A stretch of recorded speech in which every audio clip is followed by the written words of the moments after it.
시내산에서 내려온 모세는 하나님께서 자신에게 말씀하신 그대로를 백성들에게 진술했습니다. 여기서 중요한 것은 모세는 자신의 생각을 따라서 하나님의 말씀을 가감하지 않고 하나님의 말씀을 덧붙이거나 빼지 않고 하나님께서 자신에게 주신 말씀 그대로를 백성들에게 진술했다는 것입니다. 하나님의 말씀을 미화시키지 않았습니다. 하나님의 말씀을 가감하지 않았습니다. 하나님의 말씀을 말씀대로 백성들에게 진술하였습니다. 그러면 모세를 통해서 하나님의 음성을 들은 이스라엘 백성들은 어떻게 반응했을까요? 우리 8절의 말씀을 읽겠습니다. 다 같이요. 여호와께서 명령하신 대로 우리가 다 행하리이다. 백성들은 하나님의 말씀을 듣고 우리가 여호와께서 명령하신 대로 다 행하겠다라고 응답을 했습니다. 여기서 중요한 것은 이스라엘 백성들이 하나님의 말씀 앞에서 반응을 보였다는 것입니다. 그렇습니다. 하나님의 사람은 하나님의 말씀이 선포되면 어떠한 형태로든지 간에 그 말씀 앞에 반응해야 한다는 거죠. 이스라엘 백성들은 즉각적으로 반응을 했습니다.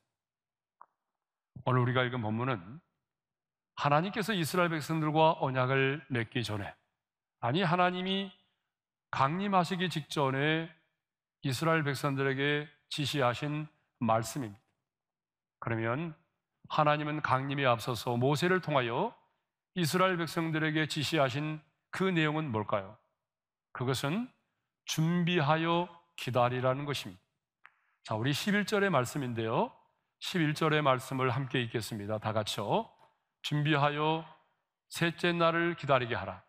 이는 셋째 날에 나 여호와가 온 백성의 목전에서 시내산에 강림할 것임이니. 준비하여 셋째 날을 기다리게 하라고 말씀하셨습니다. 그러면 왜 하나님은 모세를 통하여 이스라엘 백성들로 하여금 준비하여 셋째 날을 기다리게 하셨을까요? 셋째 날에 여호와 하나님이 온 백성의 목전에서 시내산에 강림할 것이기 때문입니다. 그러니까 하나님은요, 막연하게 하나님의 강림을 기다리지 말고 준비하여 하나님의 강림을 기다리라는 것입니다. 오늘과 내일 이틀 동안 준비하여 하나님의 임재를 기다리라고 말씀을 하신 것입니다. 그러면 이스라엘 백성들은 이틀 동안 무엇을 준비하여 하나님의 임재, 하나님의 강림을 기다려야 했을까요? 10절의 말씀을 보게 되면 성결을 준비하라는 거죠. 자, 우리 10절의 말씀을 읽겠습니다. 다 같이요. 여호와께서 모세에게 이르시되 너는 백성에게로 가서 오늘과 내일 그들을 성결하게 하며 그들에게 옷을 빨게 하고. 하나님은요, 당신이 시내산에 강림하시기 전에 뭘 준비하게 하셨어요? 성결을 준비하게 하셨습니다. 그러니까 여러분, 옷을 빨라라고 하는 말은요, 단순히 외적인 정결만을 의미하는 것이 아닙니다. 자, 옷을 씻고 몸을 씻으라고 하는 이 말의 의미는요, 자신의 마음까지도 성결하게 하라, 자신의 마음까지도 정결하게 하라는 의미가 있습니다.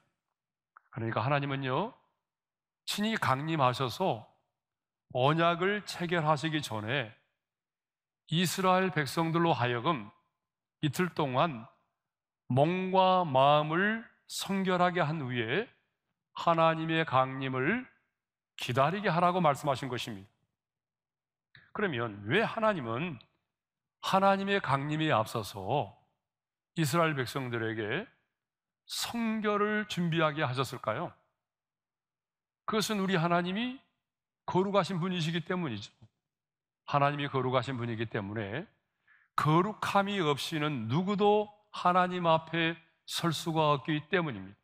아니, 거룩함이 없이 하나님 앞에 서는 것은 곧 죽음을 의미하기 때문입니다. 아론의 아들 나답과 아비후가 여호와께서 명령하시지 않는 다른 불을 담아 여호와 앞에 분향하다가 어떻게 되었습니까? 레위기 10장 2절의 말씀을 읽겠습니다. 불이 여호와 앞에서 나와 그들을 삼키매 그들이 여호와 앞에서 죽은지라. 또 이사야 6장을 보게 되면요, 이사야 선지자가 우시야 왕이 죽던 해에 높이 들린 하나님의 영광의 보좌를 보게 되었어요. 근데 그 하나님의 영광의 보좌 앞에 스랍 천사들이 있었는데요, 그 천사가 어떻게 하고 있는가 하면은 두 날개로는 자신의 얼굴을 가리우고 두 날개로는 자신의 발을 가리우고 두 날개로는 날면서 거룩하다 거룩하다 거룩하다 삼중 거룩성을 부르고 있었습니다. 이 모습을 본 이사야 선지자는 이렇게 고백을 하죠. 다 같이요. 화로다 나여 망하게 되었도다. 나는 입술이 부정한 사람이요 나는 입술이 부정한 백성 중에 거주하면서 만군의 여호와이신 왕을 배웠음이로다. 여러분, 우리 하나님이 얼마나 거룩하신 분인지 아세요? 우리 하나님이 얼마나 거룩하신 분이었으면 죄 없는 천사도 하나님의 조난을 배울 수 없어서 두 날개로 자신을 얼굴을 가리웠겠습니까? 우리 하나님이 얼마나 거룩하신 분이었으면 하나님의 말씀을 대언하는 선지자도 하나님의 영광의 그 보좌 앞에서 화로다 나여 망하게 되었도다라고 고백을 했겠습니다. 여러분, 우리 하나님은 이렇게 거룩하신 분이십니다. 그러므로 당연히 그 거룩하신 하나님의 임재를 기다리는 자는 거룩함으로 준비되어야 하는 거죠. 그래서 이스라엘 백성들로 하여금 하나님의 강림에 앞서서 옷을 빨게 하도록 하였던 것입니다. 그런데 14절을 보게 되면 이스라엘 백성들은 이 말씀에 순종을 했을까요? 안 했을까요? 순종을 했죠. 자, 우리 14절의 말씀을 함께 읽겠습니다. 다 같이요. 모세가 산에서 내려와 백성에게 이르러 백성을 성결하게 하니 그들이 자기 옷을 빨더라. 여러분, 광야에서 그 많은 백성들이 자기의 옷을 벗어서 빤다는 것은 결코 쉬운 일이 아닙니다. 뭐 지금처럼 세탁기가 있는 시대도 아니고 또 물이 많아서 여러분 냇가에 가서 물을 빨 수 있는 것도 아니고 그 광야에서 여러분 수백만의 사람들이 자기의 옷을 빨아서 자기 옷을 벗어서 자기 옷을 빤다는 것은 결코 쉬운 일이 아니었어요. 그렇지만 이스라엘 백성들은 바로 자기의 옷을 빨아서 시내산에 강림하실 하나님을 맞을 준비를 하였던 것입니다. 그러면 왜 하나님은 친히 시내산에 강림하시는 날을 셋째 날로 정하셨을까요? 그래서 많은 사람들은 이 셋째 날에 대해서 특별한 의미를 부여하기도 합니다. 근데 저는 이 셋째 날에는 특별한 의미를 부여할 의미가 없다고 생각합니다. 유대인들은요, 하나님께서 이 셋째 날 화요일에 십계명을 주셨기 때문에 이 날을 굉장히 중요한 날로 여겨서 결혼식을 할 때도 주로 화요일에 많이 한다고 그래요. 그런데 이 셋째 날은 특별한 의미가 있는 날이 아닙니다. 그렇지만 그보다 더 중요한 것은 셋째 날이 중요한 것이 아니라 이 셋째 날을 하나님 자신이 정하셨다는 데 더 중요한 의미가 있는 것입니다. 하나님께서 시내산에 강림하시는 그 날을 하나님이 스스로 정하셨다는 거죠. 여러분, 이 셋째 날을 모세가 정했습니까? 아니면 이스라엘 백성들이 정하였습니까? 하나님 자신이 정하신 거죠. 그렇습니다, 여러분. 우리 주님이 다시 오시는 재림의 날도 마찬가지입니다. 우리 주님이 재림하시는 그 날을 여러분 누가 정합니까? 이 땅을 살아가는 우리 피조물들이 정합니까? 아니면 천사들이 정합니까? 아니죠. 우리 주님이 재림하시는 그 날을, 그 재림의 방식과 재림의 날은요, 하나님 스스로 당신이 정하신 것입니다. 그래서 성경은 뭐라고 말하죠? 하늘의 천사들도 그 날을 알지 못한다고 말하고 있어요. 하나님께서 강림에 앞서서 두 번째로 요구하신 것은요, 바로 경계를 침범하지 말라는 거예요. 자, 12절의 말씀인데요, 우리 함께 읽겠습니다. 다 같이요. 너는 백성을 위하여 주의 경계를 정하고 이르기를 너희는 산과 산에 오르거나 그 경계를 침범하지 말지니 산을 침범하는 자는 반드시 죽임을 당할 것이라. 하나님은요, 시내산 주위의 경계를 정하시고 아무도 그 경계를 침범하지 못하도록 하셨습니다. 그러니까 하나님께서 강림하시는 그 시내산에 아무도 오르지 못하도록 하신 것입니다. 그리고 만일 하나님께서 강림하시는 날에 그 산을 침범하는 자는 반드시 죽임을 당하리라고 말씀을 하셨습니다. 자, 이것은 거룩하신 하나님과 죄인된 우리 인간 사이에는 결코 가까이 갈 수 없는 간격이 있다는 거예요. 그렇습니다. 죄인된 우리 인간은요, 누구도 스스로 거룩하신 하나님 아버지 앞에 나아갈 수가 없습니다. 그러면 하나님과 죄인된 사이를 가로막고 있는 것이 뭐죠? 그게 바로 죄라는 거죠. 그래서 이사야 59장 2절에 이런 말씀이 있습니다. 다 같이 읽습니다. 오직 너희 죄악이 너희와 너희 하나님 사이를 갈라놓았고 너희 죄가 그의 얼굴을 가리어서 너희에게서 듣지 않으시게 함이니라. 하나님과 우리 사이를 가로막고 있는 장벽이 뭐예요? 바로 죄라는 거죠. 그러므로 죄인된 우리는 누구도 하나님 아버지 앞에 나아갈 수가 없습니다. 만일 스스로 하나님께 나아가는 것은 하나님의 거룩을 침해하는 것이 되기 때문에 하나님의 진노의 심판을 받아서 멸망에 이를 수밖에 없는 것입니다. 그런데 오늘 우리는 어떻습니까? 오늘 저와 여러분은 언제든지 마음만 먹으면 하나님의 보좌 앞에 나갈 수가 있습니다. 여러분, 왜 우리는 마음만 먹으면 언제든지 하나님의 보좌 앞에 나갈 수 있나요? 그것은 2000년 전에 우리 주님이 저와 여러분의 모든 죄악을 담당하시고 십자가에서 피 흘려 죽으심으로 우리의 죄값을 완벽하게 지불하셨기 때문입니다. 그래서 예수님이 십자가에 달려 죽으실 때에 어떤 일이 벌어졌나요? 지성소로 들어가지 못하도록 가로막고 있던 성소의 휘장이 위에서부터 아래로 찢어졌어요. 그래서 우리는 예수의 보혈을 힘입기만 하면 언제든지 간에 담대히 당당히 하나님의 보좌 앞에 나갈 수가 있는 거죠. 바로 이 말씀이 히브리서 10장 19절과 20절에 있는 말씀입니다. 우리 함께 읽겠습니다. 다 같이요. 그러므로 형제들아, 우리가 예수의 피를 힘입어 성소에 들어갈 담력을 얻었나니 그 길은 우리를 위하여 휘장 가운데로 열어놓으신 새로운 살 길이요 휘장은 그의 육체니라. 예. 그러므로 죄의 문제를 해결받은 저와 여러분은요, 언제든지입니다. 누구든지입니다. 예수의 보혈을 힘입기만 하면 하나님의 보좌 앞에 담대히 나가 하나님과 교제할 수 있고 기도할 수 있고 하나님께 아뢰 수 있고 하나님을 예배할 수가 있는 것입니다. 이것이 뭐예요? 새 언약의 백성인 저와 여러분이 누리는 축복인 것이죠.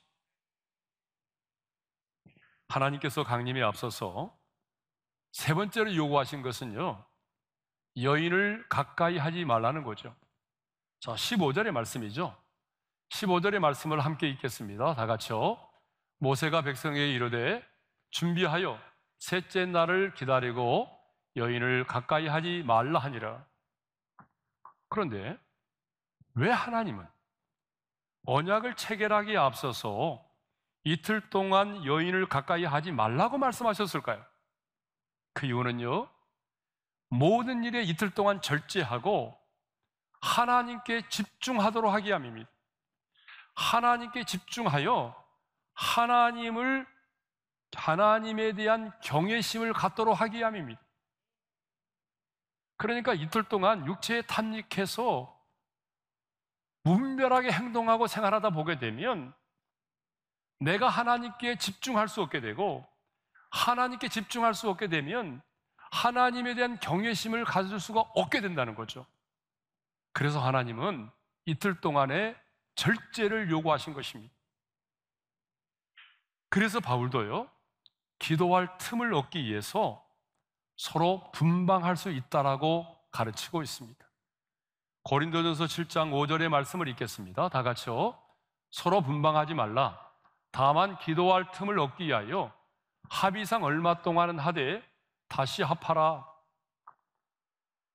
분방하지 말라고 말하죠. 여러분, 부부가 각자의 방을 다뤄 쓰는 것은 성경적이지 않습니다. 분방하지 말래요. 그런데 어떤 때는 분방할 수 있다고 말하죠. 기도할 틈을 얻기 위해서, 내가 하나님께 집중하여 기도하기 위해서는 여러분 합의상 서로 분방할 수 있다는 거죠. 그러나 다시 합하라고 말합니다.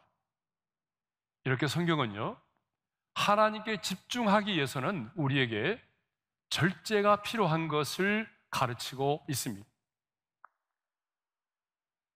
이스라엘 백성들이 시내산에 강림하신 하나님을 준비하며 기다렸듯이 오늘 우리 역시 다시 오실 우리 주님을 사모하며 준비하여 기다려야 합니다. 우리 예수님은요, 반드시 다시 오십니다. 성경을 보게 되면 우리 예수님이 인간의 몸을 입고 이 땅에 오실 것이다, 초림 예수님에 관한 예언이 구약에 여러분 몇 번 나온 줄 아세요?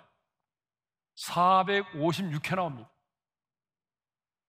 성경은 예언의 책이잖아요. 그러니까 구약 성경에 우리 예수님이 우리를 구원하기 위해서 인간의 몸을 입고 오실 것이라고 하는 예언이 여러분 100번도 아니에요. 456회나 나옵니다. 근데 더 놀라운 것은요, 우리 예수님이 다시 오실 것이라고 하는 재림에 관한 예언은요, 신약 성경에만 318회가 나옵니다. 그리고 신구약 성경을 합하면 무려 1518회나 나옵니다. 그러니까 여러분, 예수님의 초림에 관한 예언보다도 예수님의 재림에 관한 예언이 여러분 3배 이상 많아요. 훨씬 많다는 거예요. 예수님은 약속대로 2000년 전에 인간의 몸을 입고 오셨잖아요. 그러면 약속하신 그대로 우리 예수님은 다시 재림하실 것입니다. 다시 오실 겁니다. 그래서 요한계시록 22장 12절을 보게 되면 우리 예수님 역시 이렇게 말씀하십니다. 보라, 내가 속히 오리니. 약속의 말씀대로 우리 예수님은 분명히 다시 재림하십니다. 그래서 초대교회 성도들은요, 로마 황제의 그 상상을 초월한 박해 속에서도 우리 주님의 재림을 간절히 사모하여 기다렸습니다. 초대교회 성도들은 그런 엄청난 박해를 받으면서도 성도들끼리 만나면 이렇게 인사했어요. 마라나타, 주 예수여 어서 오시옵소서. 이렇게 인사를 나누었다고요. 그러므로 구원받은 저와 여러분 역시 다시 오실 우리 주님을 사모하며 그날을 준비하며 기다릴 수 있기를 바랍니다. 그렇다면 우리 예수님이 언제 오십니까? 베드로후서 3장 10절에 보게 되면 이렇게 말씀합니다. 주의 날이 어떻게 온다고요? 도둑같이 오리니. 여러분, 도둑같이 오신다는 것은요, 예고 없이 갑작스럽게 생각지 못한 그 시간에 우리 주님이 재림하신다는 거예요. 그래서 예수님도 생각지 않은 때에 인자가 오리라고 말씀하셨어요. 생각지 않은 때에 예수님 자신이 재림하실 것이기 때문에 우리에게 뭐라고 말씀하시냐면 준비하고 있으라고 말씀하세요. 마태복음 24장 44절의 말씀을 읽겠습니다. 다 같이요. 이러므로 너희도 준비하고 있으라. 생각지 않은 때에 인자가 오리라. 준비하고 있으래요. 오늘 설교의 키워드는요, 준비입니다. 시내산에 강림하실 때도 하나님이 모세를 통하여 말씀하셨어요. 준비하여 셋째 날을 기다리라. 우리 주님도 다시 오실 것을 말씀하시면서 생각지 않은 때 내가 올 건데 준비하고 있으라고 말씀하셨어요.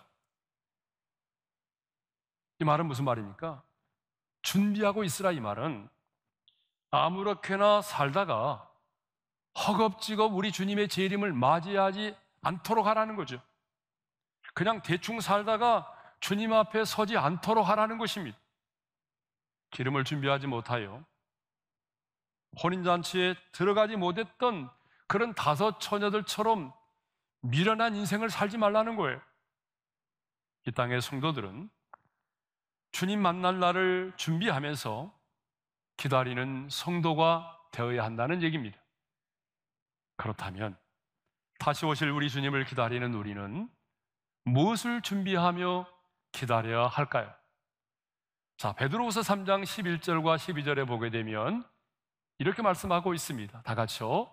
거룩한 행실과 경건함으로 하나님의 날이 임하기를 바라보고 간절히 사모하라. 우리는 거룩한 행실과 경건함으로 준비를 해야 된다는 거예요. 거룩한 행실이 뭐죠? 구별된 삶을 사는 거예요. 경건함이 뭐죠?